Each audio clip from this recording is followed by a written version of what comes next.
Hello and welcome to episode 8 of In Isolation. Charlie Bosco here alongside Mike Langley and Natalie Berry as ever. Unfortunately, the title of the show doesn't apply to most of us, except for poor old Nat up in Scotland.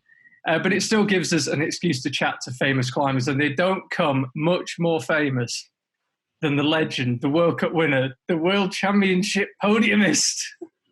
Sorry, I just knew you'd hate that. It's Gregor Vezonik. Hey.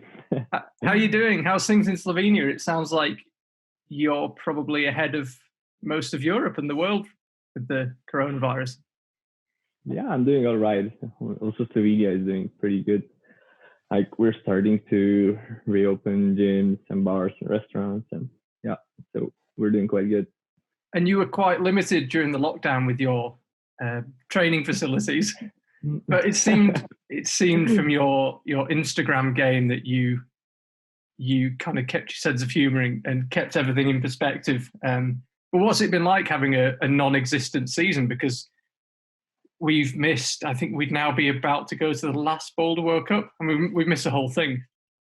Yeah, I mean, obviously it wasn't great, but as the whole world got into the corona situation, I was like, there's nothing I can do about it except for just training in my garage. So yeah, I mean, it's not great, but I guess I'm okay with it now. I was to talk a little bit about being in Slovenia and the Slovenian team setup. You grew up in Slovenia, been surrounded by many superstars, many amazing competition climbers. What's it like to train and compete in a country with these high standards? I think that's the question that I get asked the most. And I think for all of us, the big advantage is that when you're a young kid, you get into the youth team, you get sucked into this team of everybody training really, really hard, and it's just super encouraging. And yeah, it's really good. I think for young athletes to come into an atmosphere that's focused on the training that much. So yeah, I think that's the reason the team is doing so good, and also a lot of us, that's why a lot of us are still doing it and still loving it. Does it naturally evolve into a sort of quite a pressured atmosphere when you're training, or is it completely opposite? Is there pressure on you as part of Team Slovenia to win gold medals and just constantly pushing standards? I honestly don't feel it on comps, because I'm part of the Slovenian team that I have to do good. I think that's not something that I feel at comps. I obviously do have pressure on me, but that's because of me, not because I'm in the team. But when we were training together, it's the opposite of it. We're having fun. A lot of us are really good friends, so it's a lot of joking around. Quite the opposite of what people think of us. Speaking of comps, we would have had the Munich World Cup this weekend ordinarily, but sadly that's not going to happen. But you won your first World Cup there in 2018. It was a super emotional moment. You had tears on the podium. What was it like to win your first ever World Cup in the Olympia Stadium in Munich at the end of a season as well? Winning the World Cup was something that I dreamed of for many years from when I was a kid. So all of those years of training hard, working hard towards that goal. I think it's on the podium, I felt all of those years coming back to me, remembering the suffer that I went through to be there. So, and doing that in Munich, where the crowd is huge and everybody, the crowd is really, really cool. They're cheering a lot and stuff. And yeah, winning in Munich was that cherry on the top that made it even better. I remember actually after you won, and you put an Instagram post on about when you'd been a kid, and someone asked you what you wanted to do. Just tell the story of that post, because we see lots of posts on Instagram. Oh, I'm so happy to win, and everyone else is strong, and congratulations, everyone else. But you put something different and personal and meaningful on social media, and I loved it. Yeah. So when I was a kid or a climber in the youth days, I was never the one above the pack or something. I was never the best or like in the youth days, I wasn't winning stuff. So like for me, it didn't come that naturally to just come to the senior comps and like do really good. Like I struggled a lot in the senior days. But that post, yeah, I wrote that like 10 years ago. Someone asked me what they want to do in 10 years, and I said I want to be a professional climber. And that was one of the teachers in my primary school. and I said, yeah, I'm going to be a professional climber. And she said, yeah, but what do you really want to do? Because, you know, you can't live off that. You can't be that in 10 years. So, yeah. Can you really remember that moment? Because I'll never forget it. It was one of the memories for me that really stands out from the IFSC was you winning it. I can't remember what the scores were, but basically, if you topped, you were going to win. Was basically it, I think. And you topped the boulder, and you knew you'd won. And it was so emotional. I mean, what was it like? And do you think about it often these days? Yes, I think about it a lot. It was just such a great moment. Yeah, it was number 4, which like when we were observing it, everyone was like, this boulder is so easy. Why do we get such easy boulders? I was like, my left bicep is killing me, and we have to campus and do this. How am I gonna do this? And then like before I started it, I knew that if I top, I win. And yeah, so I just went for it and flashed it. And after I topped it, I just like remember looking back and seeing the crowd. It was just amazing. But I mean, you'd never been in that position before, had you? Of being in position to win a World Cup. Was it overwhelming, or did you find yourself staying pretty calm? I don't know. I just enjoyed it. I didn't feel the pressure that much. I just like wanted to climb and have fun, because it's impossible not to have fun in a World Cup final. What is there so much pressure now? You talk about the pressure of once you've won a World Cup, there's a completely different mindset. You're a winner, and does it change things going into World Cups after that? And has it changed anything for you being a World Cup winner?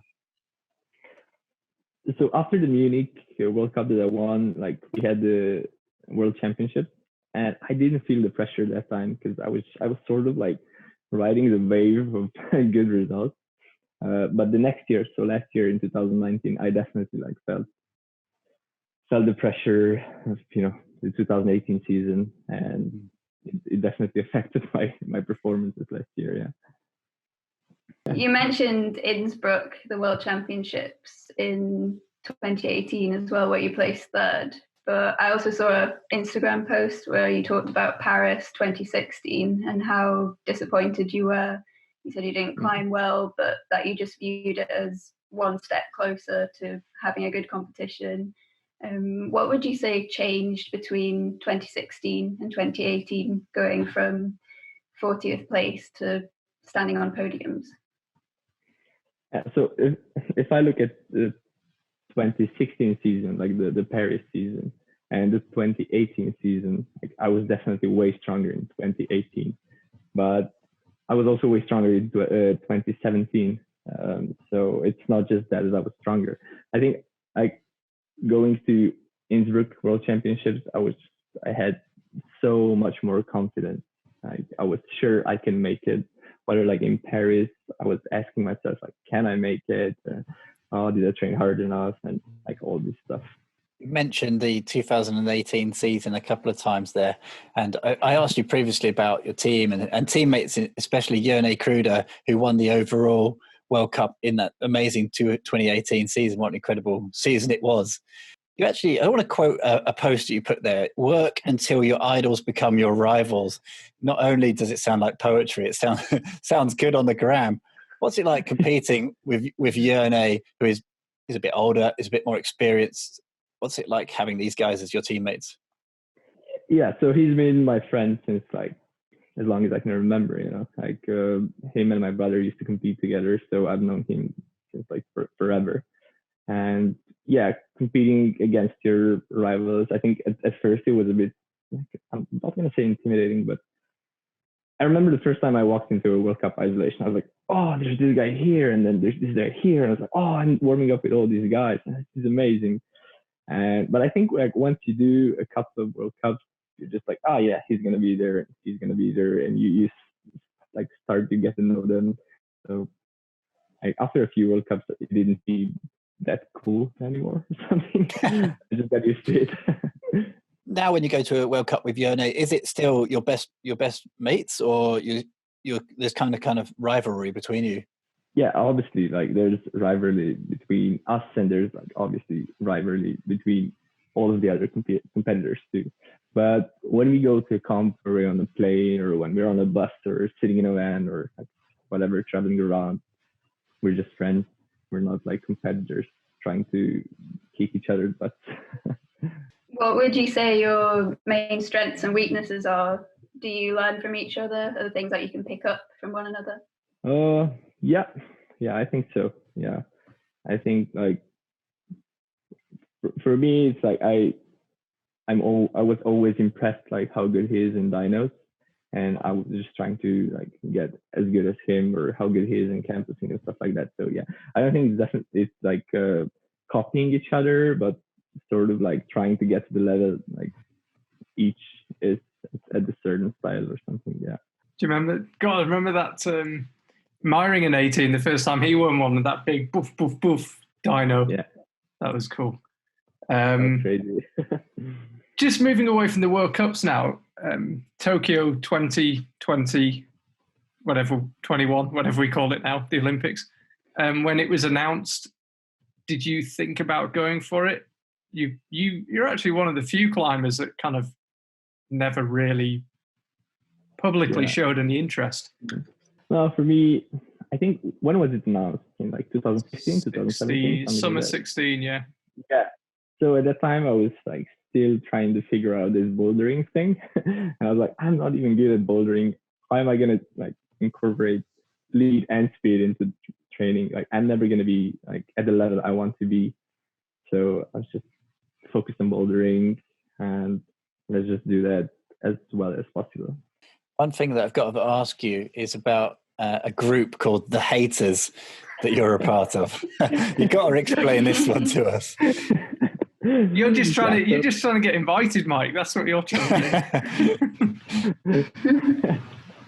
Yeah, so like we have this Facebook Messenger group that started because me, Gabri Moroni, and Alex Casano went to Red Rocks together. And because we were like, I was in Texas, Gabri was in San Francisco or somewhere, and then Alex was also somewhere else, and we were trying to coordinate everything together. We made a messenger group, and like the group stayed after we came back from Red Rocks, and we started adding people in for like purposes of like, training together at World Cups and stuff like that, or just like keep staying in touch. And then like we added Jan Hoyer and Misha, and who else is in Sakata, and like all these other guys. And in 2018 we realized that like all of us have podiums from World Cups already. But yeah, it used to be called Legends United, and then we were like, we're not legends, come on. And because we were trash talking so much, we were trash talking each other all the time, and we're like, we're haters, so I just named it Haters United.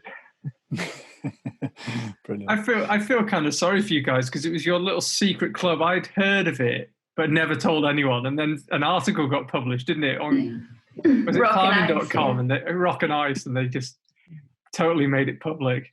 As well as being an athlete, you've got a degree in kinesiology, is that right? Yeah. How did you combine training with studying, and does it help your climbing having a knowledge of movement? Like, what is kinesiology, first of all? Good question. Yeah, so, it saves me a Google. No, it's a tape or something.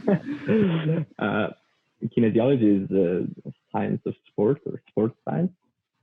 So it's like personal training and training, and what happens to the body during exercising and stuff like that. So how did I combine it? I went to school as little as possible. I went to the university like for the things that I had to be there, and just like studied at home.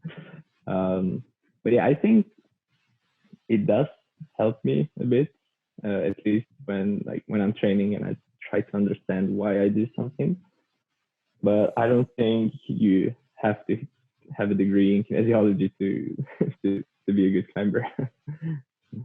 One thing that might help is your route setting. Tell me about that. Does that wear you out physically, but you just have to do it to make a living, or do you think you benefit from it as an athlete?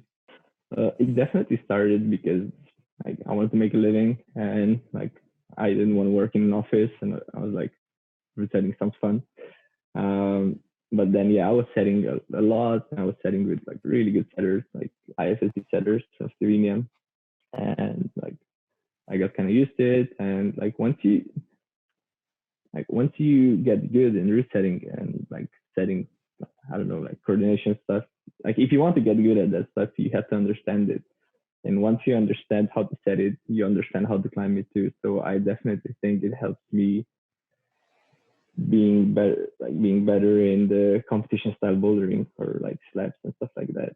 And also, like route observation and maybe like reading the intended beta or like how the body will react to certain positions. And it helps me for sure. When you get good at route setting, you end up having quite a strong opinion about route setting. What's your opinion in a big way about a big question, the IFSC route setting? What would you do different? I don't think I'll do anything differently. I don't think I'm competent enough to say what I would do differently. Like a lot of the time after World Cups or after rounds in the World Cups, like certain athletes would come to me and say, "Oh, this round was so bad," and then only dynos or only slabs, or like this crimp was so painful. Like how are we supposed to climb another round about it? Like after this and stuff like that. But for me, because I've done route setting so much, I know how hard it is to set a round. So like I'm like rarely judgmental after a round, because like route setters, they're not machines. Sometimes they make mistakes, and Okay, changing the tone slightly here, away from the serious business of route setting. A lot of celebrities, they have a thing. They might have a dance move, they may have a haircut. Your thing seems to be your face completely covered in chalk pretty much the entire time, from getting off the coach to leaving the venue. You're just sort of like one just permanent smear. Even at one spot, it's like, has Gregor, has he changed his hair? He's got like a grey streak going through there, like permanently. What's going on there? And what's with the chalk, man? So since I don't know when, like every time I came, like I finished training or I came back from training, my face was just like covered in chalk. I don't know why. It looks like I touch my face so much. I don't know, which is not really cool in this time. But after like in the 2018 season, like one of the World Cups, I came like, in the finals. I came on the stage with like a lot of chalk in my hair, and then on the next World Cup, someone came to me. I'm not sure who. Maybe it was Alex Kazano. I don't know. And he just like put some chalk in my hair before I went out.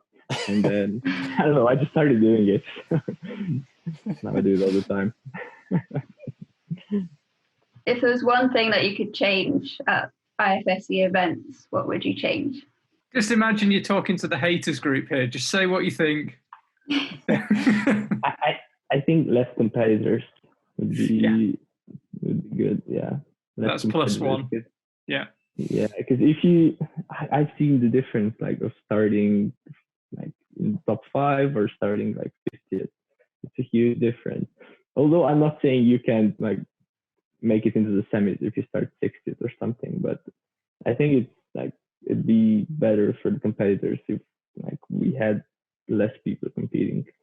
I agree with that. I think sorry, Mike, just chipping in my opinion in case anyone wants it. What the point of having 200 people in the Munich qualifiers is, I don't know. When people are not, I just don't know who that's serving. I don't know who it's not giving them meaningful experience because they come out so late, the stadium's empty, the holds are destroyed.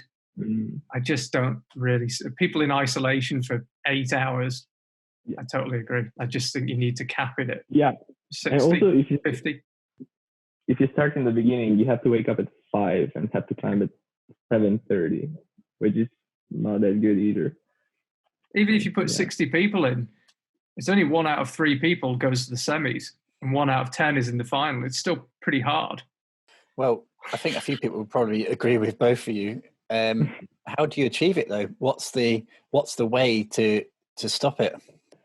I think they have it in other sports too. Like you can't just go to a World Cup. Like you have to have some pre-qualifying events. Like in the so like obviously the first step is the national championships, and like from that you qualify to like international, I don't know, pre-qualifying events, and then from there you qualify to World Cups. I think the IFSC were talking about doing continental qualifiers, like more European competitions or Pan American competitions. Yeah, I think they're starting to do that. Yeah. What, looking ahead to the future, which looks pretty uncertain, what are your plans? I think have climbing gyms opened up in Slovenia now, or are you going to focus more on rock now that the competition calendar seems empty for the rest of the year? Yeah, until we were certain about the date of the start of the competitions, I'm going to be training, but I think I'm going to be climbing outside at least 2 times per week. But after for sure, when the comps start, I'll go back to training. All right, final question. It's nearly 8:30. You probably want to put your feet up. You've had a long time in isolation or away from comps. What have been your big conclusions? Do you find yourself kind of overanalyzing that amazing spell in 18 when you won Munich and then got the World Championship podium, and try and analyze what was so good then? What have been your conclusions from such a long period, just living in your own head, basically? I didn't think too much about it, which I think is a good thing. I agree, yeah. But I would definitely like start the season differently than last year. Because like last year I had a feeling that I just have to do something, like I have to. And I think this year I trained, like at the beginning, like January, February, I trained differently than like previous years. Also, like my coach is back in Slovenia, so I was working with him again, and I think this year would definitely be different than last year. But there's like, I don't think there's like one word, like one sentence conclusion that I can say. Do you feel you're kind of like I perceive Yanya to be, whereby you're just best when you climb? You're not thinking too much. You just pull on. That's definitely like I focus on one move at a time, for sure. Okay, well, we'll focus on one day at a time, and hopefully we'll see you. We say this to everyone every week. We'll see you someday somewhere. I don't know. Are you going to Moscow if the European Champs runs in October? Yes, for sure. Yeah. Okay, maybe we can have a vodka in the after you're done. That'd be good. Thanks a lot for your time, man. Thank you, Gregor. Thanks for having me. Speak soon. Cheers. Bye.